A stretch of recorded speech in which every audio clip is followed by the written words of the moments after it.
Su sustancia está hecha de evocación, recuerdo, rememoración y de lo que toma del porvenir. Porque es una parte fundamental de nuestra identidad. Somos nuestra memoria. El programa de Lina que nos lleva de viva voz con los especialistas. Muy buenos días. Este es Radio INA.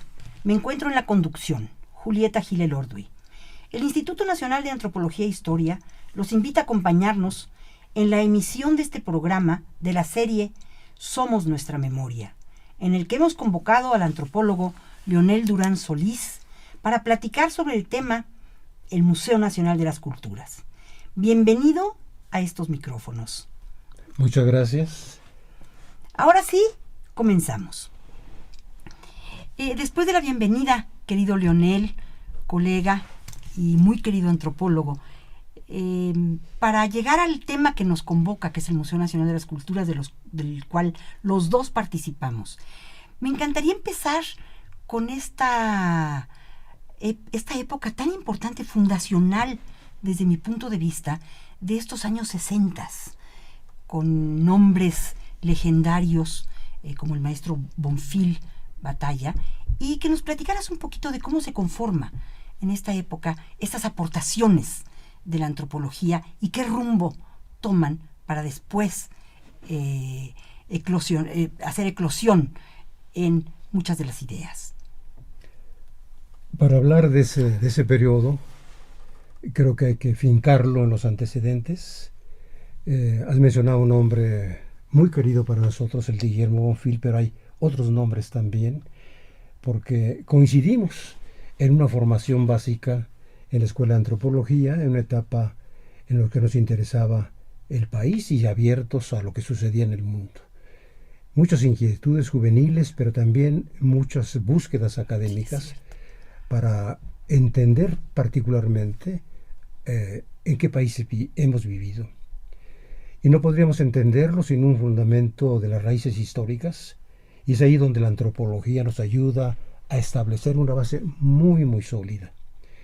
También las inquietudes, ¿por qué no recordarlo con mucho gusto?, de los estudiantes entonces de la Escuela de Antropología, en donde no estaban establecidos rigurosamente los años académicos, primero, segundo, sino era un conjunto de créditos. Y nos tocaba participar en cursos, en seminarios, alumnos de muy diferentes niveles. Conocíamos alumnos que estaban por terminar y otros que apenas estábamos iniciando. Si me preguntas acerca de mí, yo en esa etapa inicial estudiaba en la Facultad de Derecho. Creía yo que mis intereses iban con la Facultad de Derecho, pero ahora sí que al encontrarme, por suerte, con la Escuela de Antropología en Moneda 13, realmente fue un deslumbramiento acercarme. Entender muchas dimensiones del país que no podía uno conocer en otras partes. Pero además no solamente entender al país, sino a través de las formas comparativas. Bueno, a mí me interesaba la etnología y después la antropología social. Entender también qué sucedía en otras partes del mundo, cómo se habían conformado las antiguas civilizaciones y la diversidad cultural del mundo. Era un gran marco muy atractivo. Y ahí coincidimos, pues, compañeros que tenemos siempre presente: Guillermo Bonfil, Margarita Nolasco, Mercedes Olivera, Iker Larrauri, Mario Vázquez, museógrafos del museo, pero al mismo tiempo estudiantes de la Escuela de Antropología. Los primeros inicios académicos para formar profesionalmente a los museógrafos estuvieron en la Escuela de Antropología también. Esto nos permitió conformar un ambiente muy atractivo. El espacio físico era pequeño, el de la escuela, si uno compara uno las situaciones contemporáneas. Todo un corredor entrando hacia el lado derecho, en el piso alto, 5 salones, y todo un pasillo que era un pasillo de altamente socializable. Es el corredor de los amores, las pasiones, los odios, las discusiones. También fue muy, muy, muy hermoso, porque de hecho nos sentíamos dentro formando parte de una familia. No había más de 120 estudiantes, la inscripción anual era de aproximadamente ese número, 140, pero quedamos 70, 80. Entonces, entre 70 y 80 las interacciones fueron muy, muy ricas, los intereses, los orígenes. Varios de los participantes traíamos otra formación inicialmente profesional y también nos hemos encontrado en las mismas circunstancias como con otros compañeros. Pero esa es una historia mucho más larga y tal vez no es el propósito de esta conversación. Yo lo veo como una conversación. Qué interesante, porque lo que vemos aquí que hay que destacar es cómo la academia, ¿sí?, la formación académica de la antropología de esta época, ¿sí?, lleva también a la práctica, ¿sí? Y esta es la escuela que forma a los antropólogos sociales, a los que también van a entrar en los problemas de la propia nación. Es esta antropología comprometida, sí, con México. Y junto a los que tomaban el camino de alta responsabilidad de ser académicos e investigadores en profundidad, muy respetados siempre, tanto los maestros que abrían todo este campo como los que tomaron las líneas de investigación. Pero agregarse a la escuela de antropología la variable social reflejaba las inquietudes que los jóvenes teníamos en ese momento respecto al país, respecto al mundo. Y la antropología social nos ligó en una etapa en donde era posible un trabajo de campo, no importa en qué latitudes del país, a conocer en profundidad muchos problemas. En mi caso, desde estudiante, la oportunidad de acercarme a programas de desarrollo regional. Claro. Inicialmente, recuerdo, fue el Comité de Estudios de la Cuenca del Río Balsas, que nos permitió recorrer a lo largo y lo ancho ese extenso territorio del país, 110,000 kilómetros cuadrados, un conjunto de estados importantes. Nos permitió conocer directamente y ser impresionados por la realidad en ese sentido. Una realidad que no se registraba muchas veces en los libros. No hablo de la parte histórica, etnográfica o de historia antigua o de la arqueología que le da espíritu y sustento al Instituto de Antropología, incluyendo incluso a la escuela y al entonces museo, el Museo Nacional. Hablo simplemente de la vocación del orden de lo social. Nos permitió acercarnos a ese conocimiento también y participar con estudiantes del país en las inquietudes de la época, incluso participar en movimientos nacionales, en huelgas nacionales, demandando lo que los jóvenes exigen en cada generación, y qué bueno que existan esas exigencias. Y es en esta época cuando se liga con los programas estos del Balsas que llevaba el Lázaro Cárdenas, ¿no? Sí. Es esta línea, sí, de trabajo. Para mí esa fue una etapa formadora, profundamente formadora, en el sentido no solamente de la vocación, sino de evidentes valores políticos, valores sociales, que se podía aprender junto a Lázaro Cárdenas. Fue toda una lección cotidiana, el poder, como investigador de la Comisión del Río Balsas, aún siendo estudiante, pues aprender no solamente la realidad social, sino cómo puede haber un espíritu de una gran visión, por su larga experiencia obvia, pero una ética profunda de respeto a todo mundo. Lo pondré un ejemplo rápido. En los viajes a distintas partes de la comisión, en la fortuna de poder coincidir en viajes con el Cárdenas, lo primero que él visitaba al llegar a una comunidad era la escuela. De verdad. Los maestros, los niños. Y después las autoridades locales, el presidente del ejido, el presidente comisario del comisariado ejidal, las autoridades regionales y de los estados. Era una lección de un civismo único que pocas veces hemos visto reflejado. Y eso forma a las personas. Éramos muy jóvenes. El grupo de personas que participamos en ellos, algunos comentábamos, es como nos hubiera puesto una marca, una marca indeleble, y de lo cual uno se siente orgulloso. Pero es una etapa que está en las bases y en los cimientos después de nuestra conducta pública en la administración o en las instituciones que nos ha tocado colaborar. Pienso en gentes tan destacadas, desde luego, y con todo cariño, como Guillermo Bonfil, ¿verdad? ¿Cómo no? Desde ¿Cómo luego. no?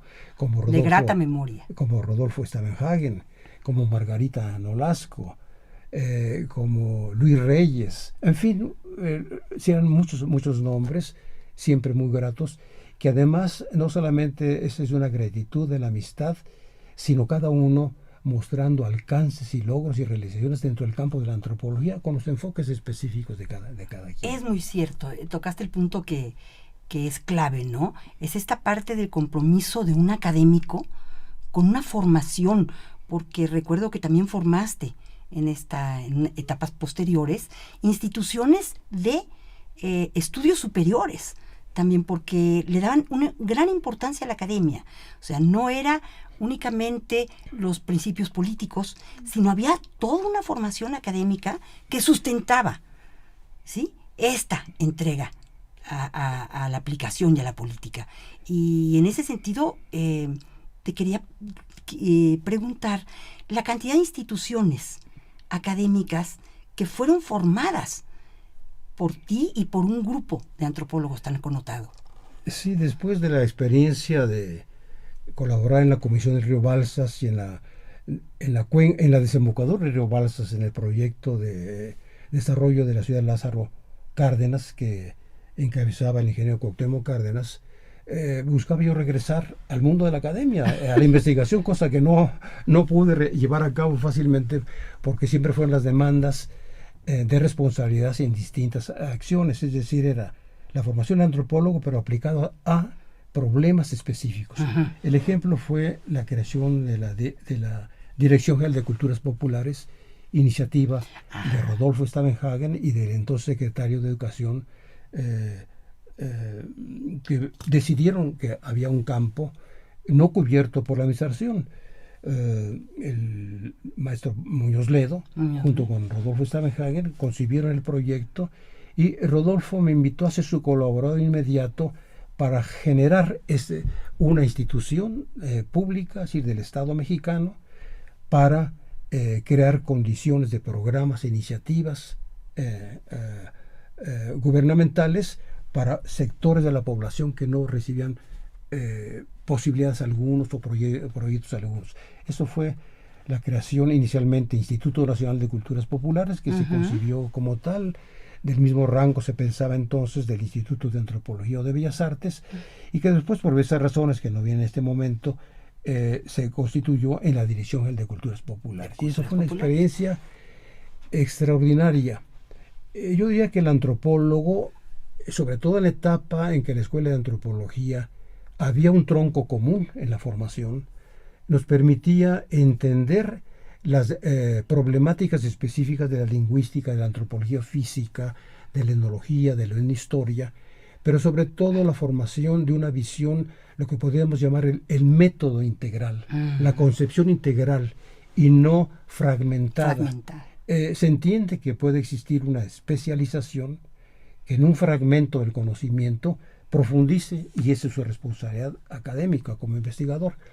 Pero desde el punto de vista de la acción social, y sobre todo pública, la concepción integral ayuda mucho a entender muchas cosas. Por ejemplo, en la Dirección General de Culturas Populares no era solamente concebir programas o proyectos artísticos de muy diferente naturaleza, no, era formar en la sociedad misma, particularmente en los sectores de lo que se llamaba las clases subordinadas, formar a los propios actores que trabajaran sobre su propia cultura.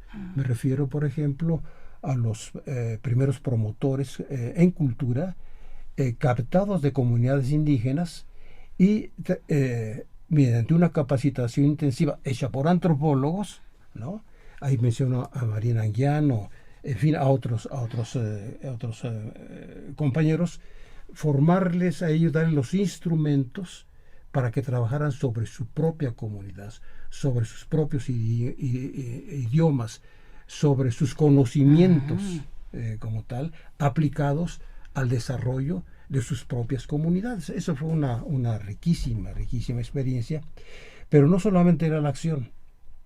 Se logró integrar uno de los principales grupos de biólogos, Fíjate. de endobiólogos, etnobotánicos, de tal manera que en trabajos interdisciplinarios con geógrafos y con antropólogos se hicieran proyectos de investigación regional, pero de la perspectiva de un enfoque integral, no solamente fragmentado.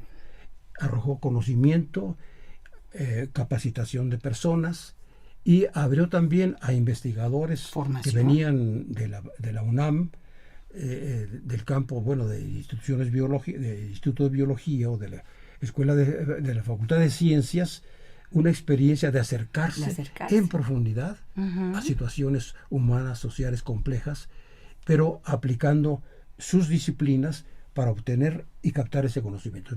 Rápidamente un ejemplo. Los estudios sobre la etnobotánica purépecha o la etnozoología purépecha, con las taxonomías de los propios purépecha, que eran más finas, mucho más amplias que las taxonomías de Linneo, porque estaba asociado a una experiencia milenaria y daba un conocimiento extraordinario. Podría hablar de muchos otros ejemplos, pero esto y la reunión de estas especialidades, ¿no? Recuerdan un poquito al maestro Gamio, ¿no? Por supuesto, el antecedente es el maestro Gamio, indiscutiblemente. Es interesante el nombre que citas, pero citemos dos nombres fundamentales de la antropología mexicana, Gamio y Alfonso Caso. Ambos arqueólogos. Sí, ¿no? y ambos provenían de otras profesiones. Pero ellos fueron después, sin olvidar su propia formación, sus propios intereses. El caso de la especialidad en códices del maestro Caso o sus investigaciones arqueológicas, y lo mismo las del maestro Gamio, las situaciones sociales humanas los rigieron. Los llevaron a participar y crear instituciones a ese respecto. En el caso del doctor Gamio, bueno, los estudios extraordinarios sobre la población del Valle de Teotihuacán, únicos, ¿verdad? Fundacionales, que eran concebido una regionalización del país. Esta era una de las regiones, pero tenía un propósito, una meta, no solamente un conocimiento, sino para establecer formas de buen gobierno, alcances de buen gobierno, es decir, la preocupación del país. Y el doctor Gamio, pues al quedar el Instituto Nacional de ni más ni menos. Ni más, ¿verdad? ¿No? Eso es interesante. Son antropólogos, son arqueólogos en su especialidad, pero la meta principal era incidir sobre la población nacional más desfavorecida para impulsar su cambio y su desarrollo a través de múltiples caminos diversos como tal. Y esto era una herencia recibida de etapas anteriores. Entiéndase, las escuelas rurales, las normales rurales, las escuelas prácticas de agricultura. ¿Podrían ser antecedentes? Son antecedentes.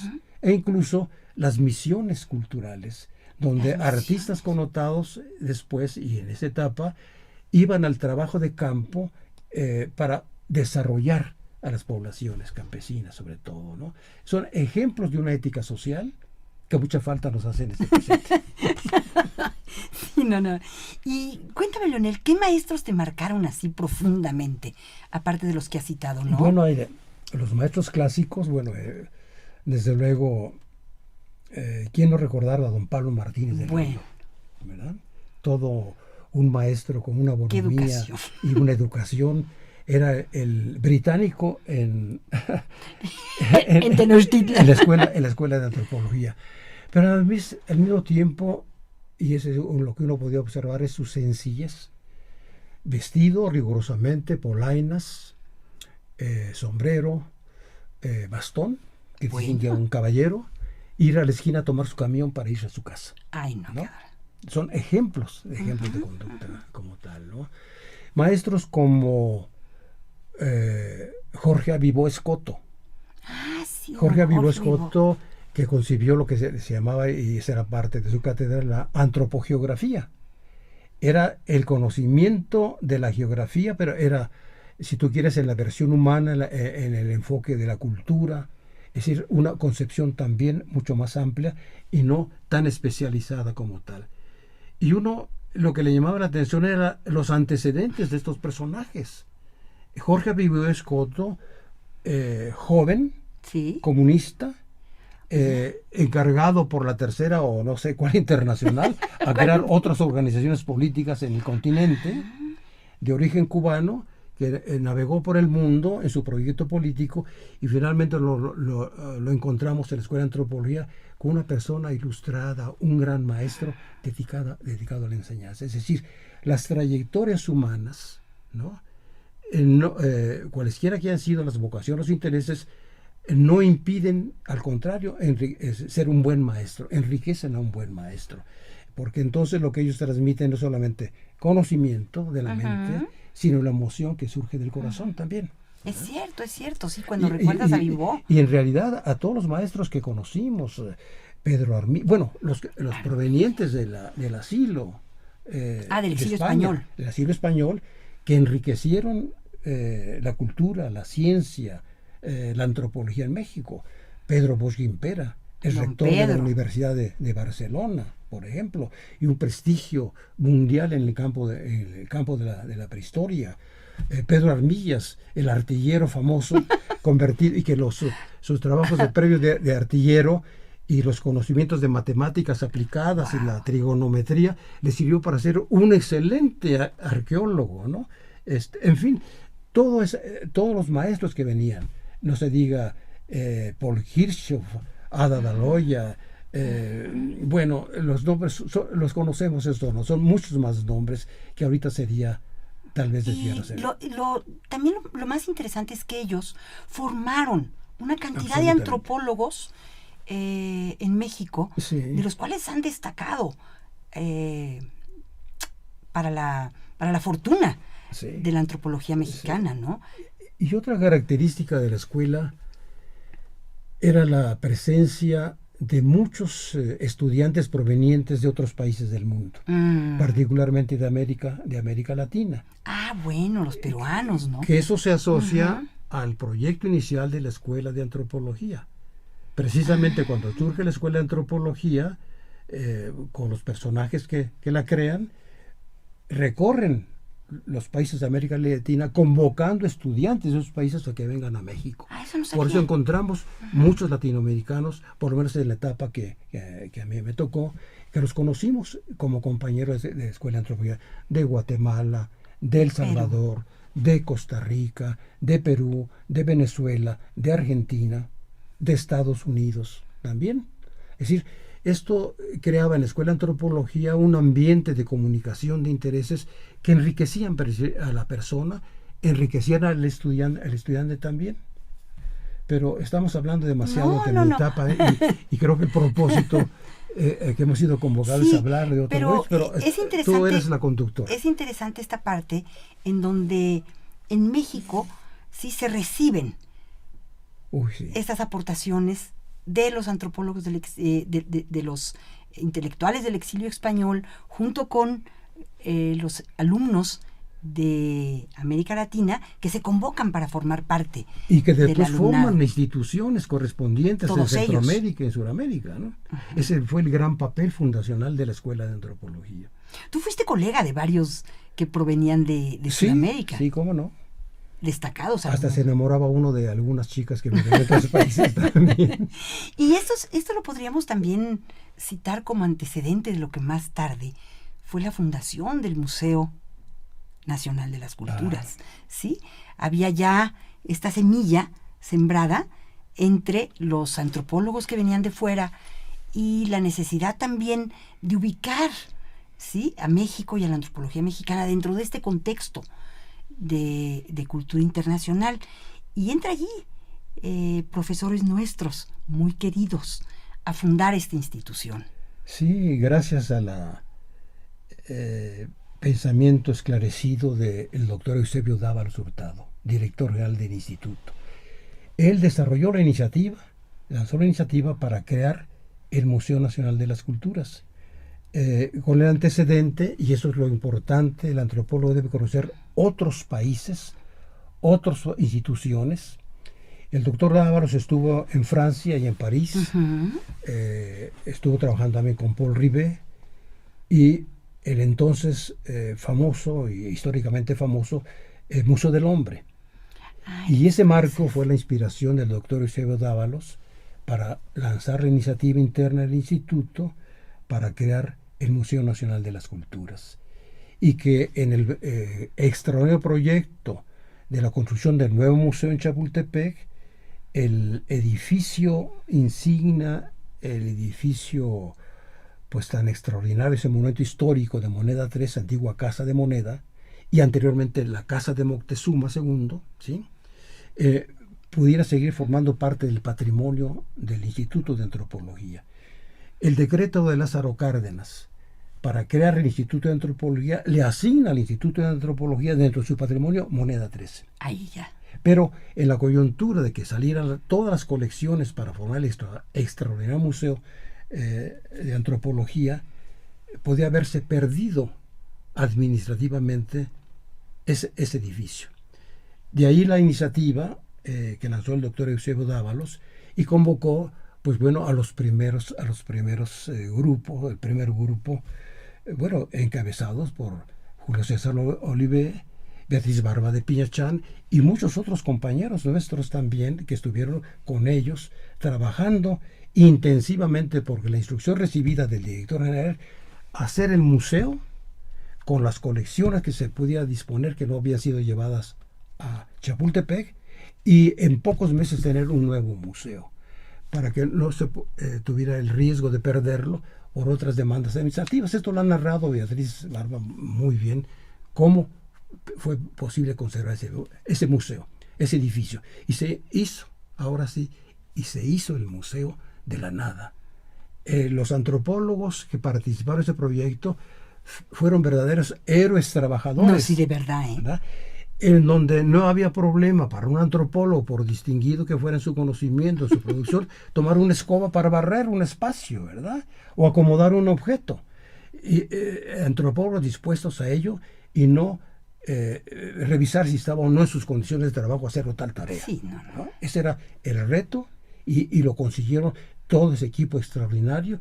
Tú debes conocer más, conocemos algunos nombres, no sería el propósito ahora citarlos a todos, pero fue un equipo encabezado por Julio César Olivé, Beatriz Barba de Piñachán, y ellos fueron, si mal no recuerdo, esta administración son como 12 años sí, cómo no, sí. 12 años, ¿no? Sí, sí, sí. Y tú los has emulado porque fuiste 12 años directora también Sí, del museo. Y yo casi, pero quedé en tercer lugar, 11 años como directora del Museo de las Culturas, ¿no? Sí. Pero ese equipo inicial, extraordinario, de todos nuestros compañeros, porque eran nuestros compañeros Julio César Olivé, Beatriz, porque no solamente los intereses del instituto, en los temas sindicales también, que nos interesaba, ¿verdad? Al mismo tiempo, junto con los profesores de entonces, Arturo Monzón.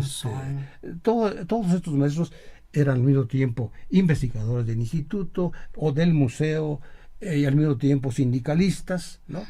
Pero para crear mejores condiciones de trabajo para los antropólogos. Recordarás que en esa época inicial la antropología no estaba reconocida en la Dirección General de Profesiones, y fue el movimiento que encabezaron estos profesores y Julio César Olivé, su formación previa de abogado, que permitió establecer y hacer todas las gestiones jurídicas y administrativas para que se reconociera a la antropología como una profesión más con obligación de tener títulos que tendría que aceptar la Dirección General de Profesiones. Así es. Y se inserta aquí también los estudios y la labor de la Escuela Normal Superior, ¿no? Cuando forma también, ¿sí?, profesores que en sus estudios superiores se ligan con la antropología y vienen de ahí, de esa escuela normal, una oleada de antropólogos que también ingresan al Museo Nacional. Profesores de formación normal, de Escuela Nacional de Maestros, de la Normal Superior, que ingresan a ser estudiantes de la Escuela de Antropología y se les aceptó.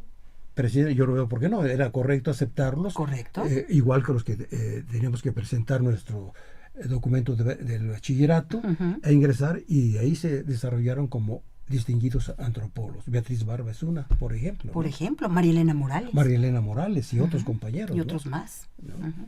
Y bueno, sorprende esa formación del museo, ese nacimiento del Museo Nacional de las Culturas. Sí. Prácticamente sin colecciones o con colecciones muy escasas, ¿no? Y se dan a la tarea de acopiar objetos, ¿sí?, para poder hacer ese proyecto. Nuevamente nos encontramos aquí con académicos, con un proyecto, ¿sí? Que llevan adelante en base a donaciones, en base a relaciones, y así nace un museo único en nuestro país. Yo digo que es el museo único en México. ¿Y cómo nace? Es un museo, podríamos llamarlo, no sé, correcto, atípico a los museos del Instituto de Antropología. Que se entiende la labor de los otros museos nuestros, museos nacionales o los museos en diferentes estados de la República. Pero este museo, cuyas bases, repito, fueron sentados por ese gran equipo encabezados por Beatriz Barba y por el doctor Julio César Olivé, ellos son los que lograron en un esfuerzo extraordinario, con muy diferentes países, viajando a diferentes países, recibiendo en términos de reciprocidad a través de las embajadas objetos y colecciones, establecieron una colección actualmente importante, que se fue enriqueciendo en lo sucesivo con las siguientes administraciones que sucedieron a la primera administración de estos queridos maestros y amigos, ¿no? Actualmente el museo, pues tú lo sabes bien, tiene más de 17,000 objetos, y se tenía la idea, no sé por qué, pues que era interesante, pero eran colecciones de réplicas, aunque una réplica tiene un valor didáctico. Pero después de la revisión que hemos hecho todos de las colecciones, el 90 y tantos % son originales. Entonces son las colecciones más importantes de la diversidad cultural del mundo que pueden existir en México y en América Latina. Sí lo es. ¿Verdad? Entonces ese museo tiene un sentido importante para relacionar nuestro país en el mundo. Este museo tiene ya 50 años y hay una experiencia acumulada a lo largo del tiempo, y creo que, bueno, esto nos presenta después de 50 años a un reto importante, como todo en la vida. No puede permanecer estático nada, todo cambia, todo se mueve. ¿Y cuáles son las circunstancias contemporáneas del mundo y del México diferentes a los originales cuando se crea? Sí, bueno, 50 años en estas épocas son muchísimos. Yo creo que este museo podría ser uno de los grandes museos contemporáneos del país. Así lo requiere. Pero para eso requiere, bueno, una concurrencia de voluntades de todo tipo, de orden político, de orden social, de orden cultural y naturalmente económicas, ¿no? Pero antes de poder generar propuestas diferentes, bueno, esto es algo que corresponde a la propia institución, no a uno ciudadano. Claro, del común. Ciudadanos del común, ¿verdad? Le Ajá. corresponde una revisión a profundidad del museo. Así es. Analizar las experiencias y plantearse cuáles son las condiciones actuales de este museo y cuáles son las condiciones institucionales y del país. Pero es un museo que puede servir extraordinariamente a las relaciones internacionales de México en el mundo. Así es. Y con frecuencia otros países son generosos con el nuestro. Cuando uno establece la vinculación y uno establece la necesidad de enriquecer el patrimonio, responden con generosidad. Muchas de esas colecciones provienen de esa manera. Colecciones como las que nos donara la República Popular de China con motivo del Bicentenario, por ejemplo, ¿no? En fin, podría citarse muchas otras variables también, pero ese museo requiere más trabajo internamente para revisar sus colecciones. Hay cerca de 3,000 piezas que no han sido identificadas plenamente. Fíjate. Las otras sí, ¿verdad? Pero se requiere con ello, bueno, un planteamiento, ¿para qué todo esto, ¿no? Porque creo que la función de un museo no solamente es mostrar como galería exposiciones muy bellas, con la experiencia museográfica y de nuestros museógrafos en México. Tiene que tener un sentido mucho más amplio que acerque a nuestra sociedad al conocimiento del mundo, a los valores de la diversidad cultural. Claro, que es lo que platicábamos en un principio, ¿no? Es ese fundamento obtenido de la academia, ¿sí? Para aplicarlo en beneficio, ¿sí? Del conocimiento de una sociedad que así lo requiere, ¿no? Y les recuerdo a nuestros radioescuchas que estamos platicando con el antropólogo Leonel Durán Solís, acerca de el Museo Nacional de las Culturas. Y seguimos con la charla y estamos en el momento en que platicamos ya sobre temas concretos del Museo Nacional de las Culturas. Y la propia ubicación de ese museo nos da la idea de la inserción en un ámbito, ¿sí?, céntrico de México. La historia de este museo en el sentido de la localización, dónde está ubicado, qué eran esos edificios, cómo lo ceden, que ya habías dicho, a el Instituto Nacional de Antropología e Historia, y qué hace el instituto con este edificio. Y en ese sentido también trabaja muchísimo en su conservación, porque al final de cuentas es la casa de estas colecciones. Algo sobre la conservación, Leonel. Sí. Moneda 13, el Museo Nacional, Bueno, sí. ¿no?, es el origen del Instituto de Antropología. ¿Año?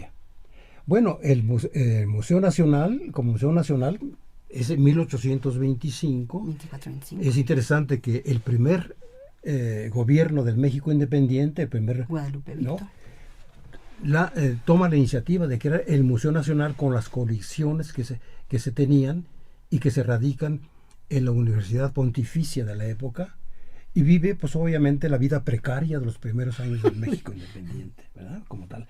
Pero ahí lo importante, Guadalupe Victoria y Lucas Alamán, diríamos, la persona esclarecida, con una visión contemporánea del mundo, particularmente la europea, en una etapa del siglo XIX, donde se crean los museos nacionales de muchos países, como tal, Sí, es cierto. lleva a la decisión de crear el Museo Nacional.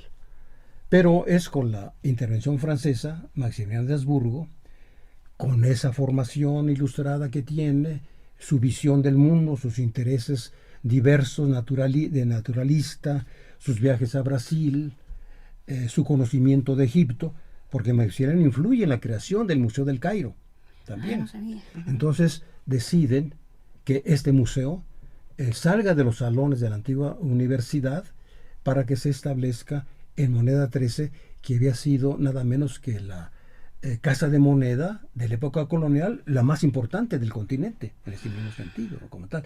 Pero una decisión previa, no sé las razones de ese nombre que no despierta mucho cariño, Antonio López de Santana, decide sacar la casa de moneda y la manda, curiosamente, también es la calle del Apartado 13. La calle del Apartado, el el Apartado Ecuador. 13, ¿verdad? También el centro histórico, donde es un establecimiento fabril extraordinario, ¿no?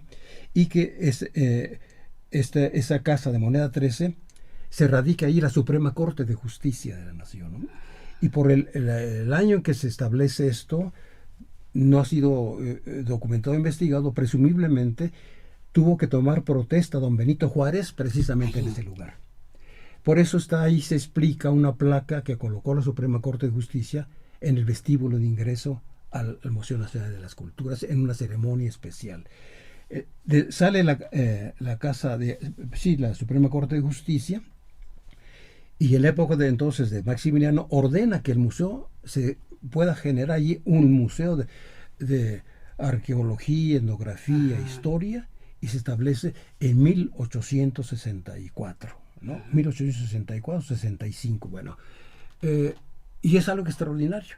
Recuérdese que en esa etapa del siglo XIX, segunda mitad, había desaparecido la Universidad Pontificia, estaba surge educativamente, bueno, existe escuela de ingenieros, escuela de medicina, no existe una universidad, y la institución de más alto nivel de cultura es el Museo Nacional, junto con la biblioteca, porque el acuerdo de creación, precisamente el Museo Nacional, conlleva el de la Biblioteca Nacional de Antropología e Historia. Nuevamente el encuentro. Juntos, ¿no? Entonces, ¿qué es lo que sucede? Pues se desarrolla un nuevo museo físicamente, museográficamente, pero el alma, el concepto surge desde 1825 como tal. Maximiliano no crea el Museo Nacional, lo crea el primer gobierno independiente. Lo refunda en mejores condiciones.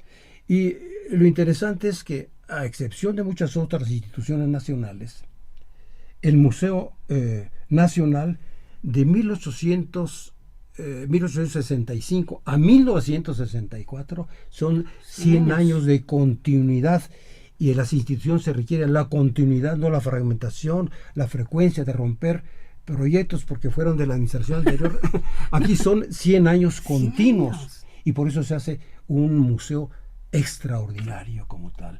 Y en 1964, bueno, pues tenemos el gran auge del Museo Nacional de Antropología, radicado básicamente en la arqueología y en la etnografía. La decisión en 1965 de establecer el Museo Nacional de las Culturas de la administración del doctor Dávalos, que también es el director, con lo cual se crea el Museo Nacional de Antropología en Chapultepec. Es un creador de instituciones. Así es. El doctor Eusebio Dávalos Hurtado, ¿no? Como tal. Bueno, tenemos el museo, pero tenemos ya 50 años, volviendo a lo que hace momentos decíamos. ¿Y cómo lo ves a 50 años? A 50 años que, pues, yo creo que cada 50 años o antes necesita uno una revisión médica o qué sé yo, para poder sobrevivir. No porque sea mal lo que existe, pero creo que si nosotros pensamos en el futuro, no podemos conformarnos con lo que tenemos en el presente. Hay que tener la visión del futuro. Y México cada vez más está articulado al mundo, a las relaciones internacionales, y este es un museo que puede perfectamente tener dos, entre otras funciones. Uno, es la función de ser un centro de vinculación de muy diferentes maneras con el mundo entero.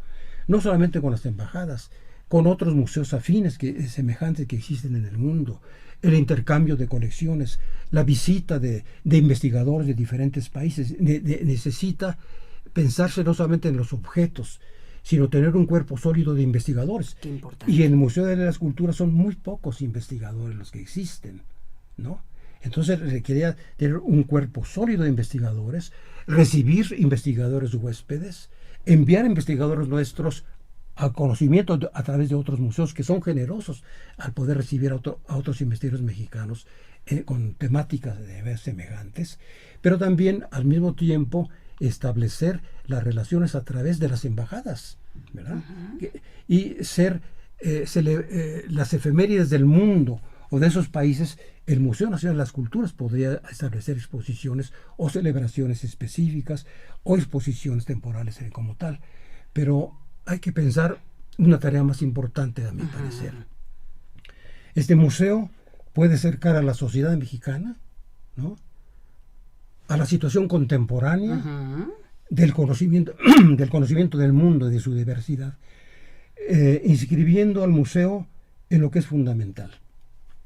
Si el público mayoritario del museo, en un 90 y tantos %, está en el campo del magisterio, es decir, el magisterio, las escuelas preparatorias, las escuelas secundarias, las escuelas primarias, es un museo desde siempre y por su vocación ligado a la educación nacional.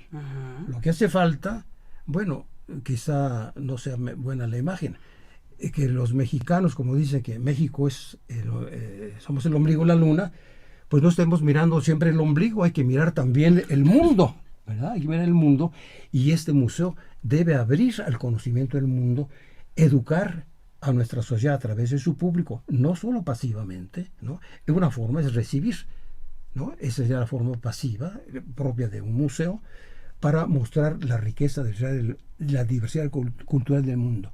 Pero no solamente en exposiciones, llamemos etnográficas o históricas, porque a lo mejor si se presentan de cierta manera esas exposiciones, son situaciones que no existen en esos países ya desde el punto de vista de la vida social. Estamos hablando de algo pretérito, ¿verdad?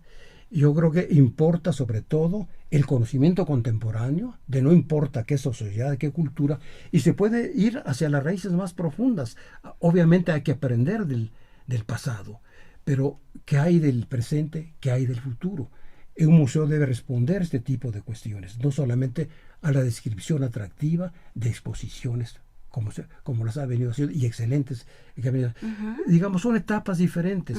Lo que hizo el museo, yo creo que fue un esfuerzo extraordinario de continuidad de varios equipos en los que nos tocó participar como responsables. Así es. Y se hizo el esfuerzo de las posibilidades que se tenían, de los recursos que se tenían, de las autorizaciones que se pudieron recabar, pero es un museo que requería una buena inversión económica y un buen recursos de crear un cuerpo de inteligencia importante que con capacidad de relacionarse no solamente al pasado, sino a las situaciones contemporáneas, y eso llevarlo al público.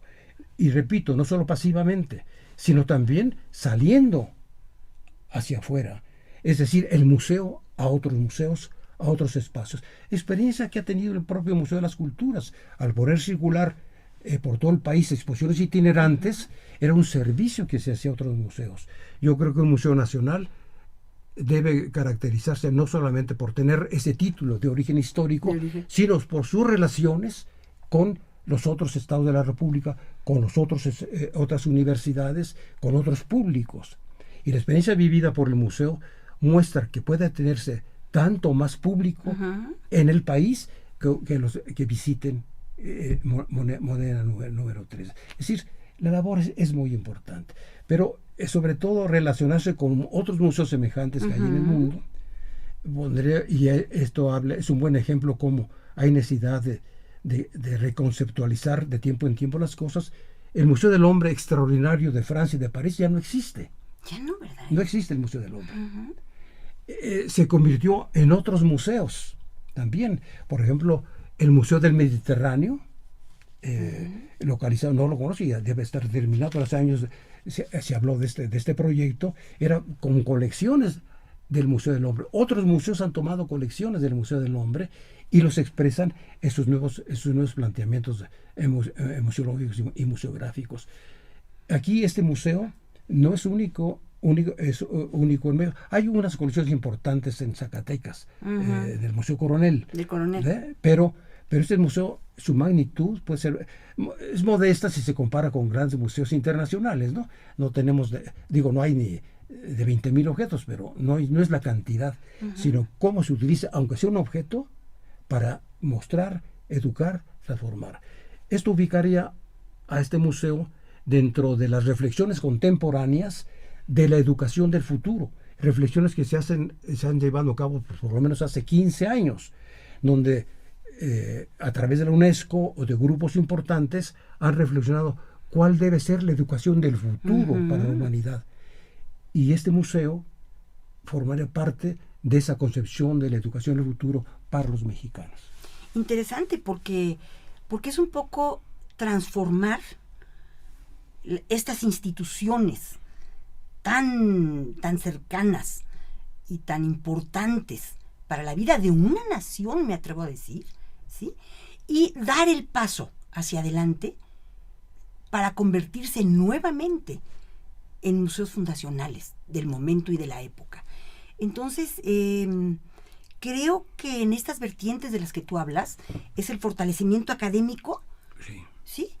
El núcleo del cual parten, lo hemos visto a través de la conversación, ¿sí? Es este fortalecimiento académico el cual te permite trazar las líneas de evolución de las instituciones.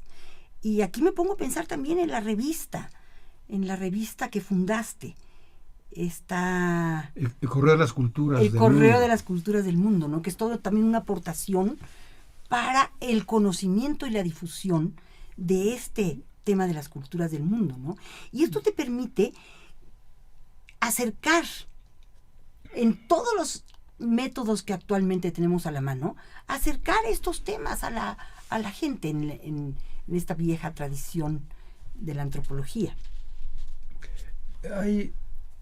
Hay que ver también cuál es nuestra realidad y nuestras carencias. El Instituto de Antropología no forma a los especialistas de esa diversidad del mundo. Debería formarlos.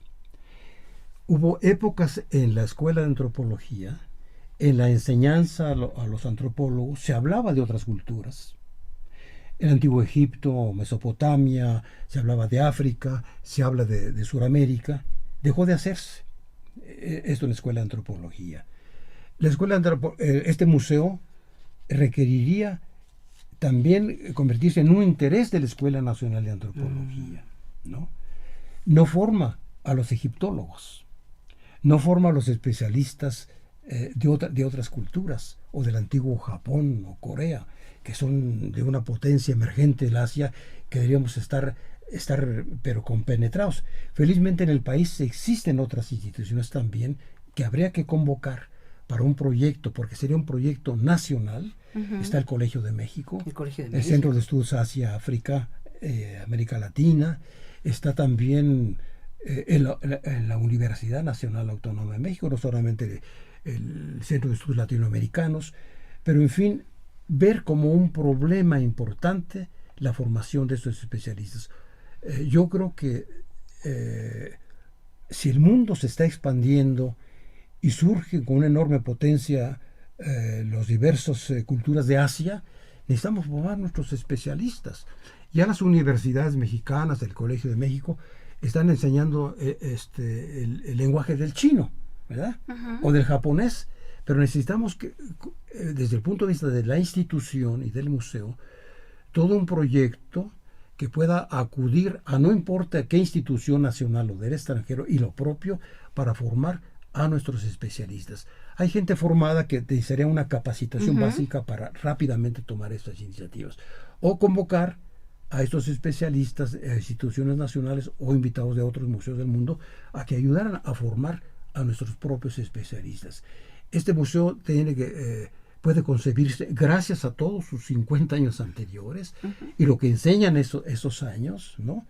Pues uno de los centros de iniciativas más importantes y más dinámicos del Instituto de Antropología, que deje de ser el museo atípico y por lo tanto un tanto extraño, ¿verdad? Y que con frecuencia extravagante o que no puede entrar a las urgencias o prioridades nacionales de acuerdo con los programas, porque pues es un tanto extraño ese museo, ¿no? Al contrario, debe convertirse en una prioridad, y una prioridad que tiene un centro es relacionarse con el mundo contemporáneo y el mundo del pasado, con la diversidad cultural del mundo. Esa es la labor extraordinaria del museo, de la cual nos honramos en haber sido directores. Es cierto, sí.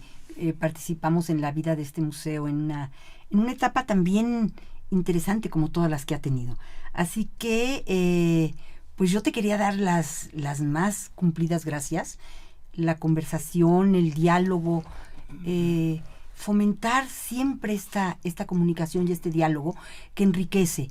Y yo quisiera que nos platicaras alguna anécdota, algo más que te haya quedado, y alguna anécdota y lo que te haya quedado por ahí en las cajitas reservadas. Yo había concebido esta reunión cuando fue mencionado que era con Julieta Gil, ¿no? La encantadora maestra Julieta Gil, ¿no?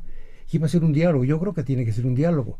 Yo me puedo convertir en entrevistadora y preguntarte cuál fue tu experiencia como directora, tu experiencia humana, tu experiencia profesional a lo largo de los 12 años. Hiciste mucho. E incluso yo andaba deambulando por distintas partes y con frecuencia me invitaste a una experiencia que yo no había visto desde dentro. Diríamos que ahí comencé a sentir el atractivo del museo y tú eres la responsable de esa manera. Sí, mi paso por el Museo Nacional de las Culturas fue un paso muy grato. Y te puedo mencionar 3 líneas que me dejaron profundamente marcada, como tú dices, a hierro candente. Una de ellas fue la docencia, ¿sí? Porque yo siempre he pensado que la antropología tiene 3 patitas, ¿no? La docencia, logramos formar grupos con la Escuela Nacional de Antropología e Historia en una materia que se llama curaduría. Y la curaduría traía alumnos que concebían una exposición, que era la materia de trabajo del museo, desde sus inicios. O sea, los alumnos seleccionaban el tema, lo informaban, hacían las cédulas, planteaban el guión. Siempre he llevado por 3 antropólogos que estábamos en ese momento formando el equipo, que eran Denise León y Gloria Falcón y yo misma. Entonces, la docencia me parece a mí que es una de las patitas sobre las cuales se finca y se funda cualquier institución, ¿sí?, del Instituto Nacional de Antropología e Historia. Sin investigación nos vamos a convertir en una tienda de antigüedades o en una galería, en el mejor de los casos, ¿no? Entonces, para mí, esa es una de las patitas que se hunden y fue la que me dejó una gran marca. La segunda fueron las relaciones entre los especialistas, los trabajadores. Creo también que la labor de un museo es formar oficios. Los oficios en el Instituto Nacional de Antropología e Historia son únicos, ¿sí? La formación de sus propios trabajadores. Se formaron en ese museo los mejores especialistas en museografía, los mejores especialistas en restauración, grandes especialistas, ¿sí?, en la elaboración de guiones, en los tintes naturales. No puedo dejar de mencionar a la compañera Yoshiko, ¿sí? Y entonces es también una escuela de formación de cuadros, no nada más de investigación antropológica, sino de investigación de cuadros. Y la tercera línea que me dejó fue la liga con los temas en donde podíamos entender a México desde un panorama muy amplio, que eran las culturas del mundo. Con esas tres patitas del banco se logró formar y se logró incrementar una biblioteca que se puso al servicio de los especialistas, proyectos interesantes para los alumnos, para los estudiantes, para los niños que visitaban el museo. Así que el paso fue un paso sencillo, no fue un paso de grandes aparatos, pero fue un paso consistente. Y bueno, como dicen de repente, el que va despacio también muestra logros en las instituciones. Y esto permitió tomarle estafeta en esta carrera de el maestro Jorge Canseco, no me acuerdo si de el maestro Jorge Canseco o de María Ingracia, tomarle estafeta en una forma muy, muy tranquila y dejarla también en una forma tranquila, sin grandes sobresaltos, en beneficio, creo yo, como decías, de las instituciones. Así que, pues si no hay nada más... la anécdota. Demuestra varias cosas.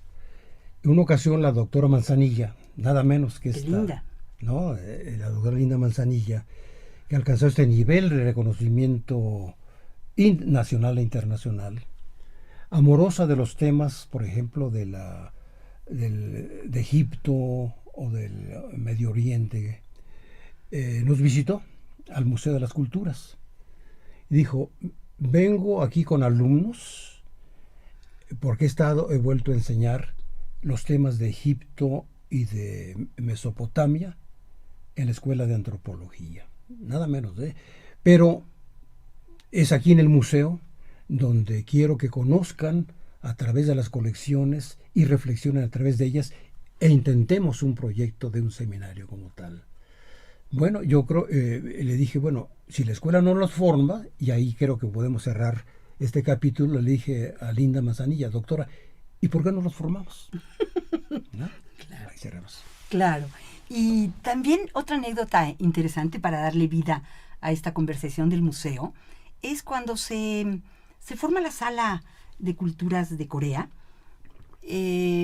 La Fundación Corea manda a sus propios operarios, a los obreros, a los trabajadores coreanos, que bueno, por supuesto no hablaban español, y se integran junto con los trabajadores del Museo Nacional de las Culturas, ¿sí?, que tenían sus apodos, el Coyote y una cantidad de apodos que tenían esos trabajadores. Y, por supuesto, ellos tampoco hablaban coreano, pero se logra entre ellos, sin cual ningún aventoncito, ¿sí?, se logra establecer un vínculo de lo más estrecho entre los trabajadores coreanos operarios, que venían en martillo y clavo, y con los trabajadores del Museo de las Culturas, que inclusive en la calle de Moneda, porque trabajaban horas continuas, ¿no?, hasta muy noche, en la calle de Moneda, ya cuando no había tanta circulación, jugaban fútbol entre los dos equipos. Entonces, esta es también una muestra donde ni la barrera del lenguaje, ni la barrera del conocimiento previo, ni ninguna barrera ante un proyecto coherente y bien plantado, ¿sí? Ni la barrera de las naciones impide esta comunicación tan estrecha. Hay que revivir esos ejemplos. Así que, pues no me queda más que darte las gracias, Leonel, con todo cariño y con todo reconocimiento por tu trayectoria, por tu parte tan entregada a la fundación de las instituciones que han permitido y han contribuido a que el Instituto Nacional de Antropología e Historia tenga esta solidez que muestra actualmente. Y así, Julieta Gil, a nombre de Radio INA, doy por terminada esta emisión del programa, agradeciendo profundamente la generosa participación de nuestro invitado, el antropólogo Leonel Durán Solís, con quien tuvimos la oportunidad de platicar sobre el Museo Nacional de las Culturas. Gracias también por su apoyo a nuestros radioescuchas, por su atención, y a quienes les sugerimos consultar más de nuestra producción a través de www.radio.ina.gov.mx. En la realización, la Dirección de Medios de Comunicación a través de la Subdirección de Radio INA con Gabriela Marentes. En la producción, Eva Nivaldo Morales. Y en los controles técnicos, Javier Cortés.